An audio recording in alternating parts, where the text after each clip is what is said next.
पोळी, खीर आणि गरम भात, त्यावर चितळे तुपाची धार. सणासुदीला हाच सात्विक आहार. आजच घरी आणा चितळे तूप, शुद्ध, साजूक आणि कणीदार.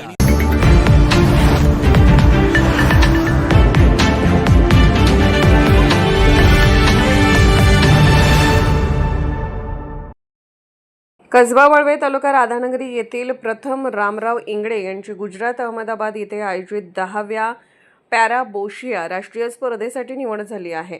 अपंगत्वावर मात करून आत्मविश्वासाच्या जोरावरती त्यांनी यश प्राप्त केले आहे. त्यांना यासाठी पॅरा स्पोर्ट्स अकॅडमी कोल्हापूरचे अध्यक्ष संतोष रांजगणे, उपाध्यक्ष विष्णुपंत पाटील, सचिव जानकी मोकाशी, सुप्रिया तावडे, विकास चौगले, सचिन घाडगे, किशोर तावडे, कांचन चौगले आदींचे मार्गदर्शन लाभले. दिव्यांगत्वाला कवटाळून बसण्यापेक्षा आहे त्या परिस्थितीत जिद्दीने व मेहनतीवर विश्वास ठेवून प्रथम यांनी हे यश संपादन करून दिव्यांगांसमोर एक आदर्श उदाहरण ठेवले आहे.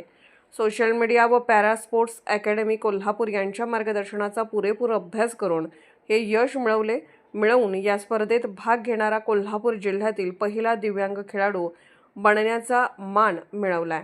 कोणत्याही पायाभूत सुविधा नसताना मिळेल त्या साधनांचा वापर करून आपला सराव चालू ठेवला आहे.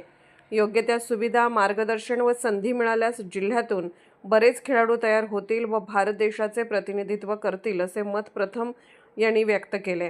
त्याचबरोबर दिव्यांग असून देखील दिव्यांग खेळाडूंना योग्य ते खेळाचे मैदान, सराव व मार्गदर्शन मिळवून देण्यासाठी कोल्हापूरमध्ये महाराष्ट्र तसेच देशातील पहिली दिव्यांग पॅरा स्पोर्ट्स अकॅडमी कोल्हापूर ही संस्था स्थापन करून आत्तापर्यंत 25 राज्यस्तरीय व 7 राष्ट्रीय खेळाडू तयार केलेत.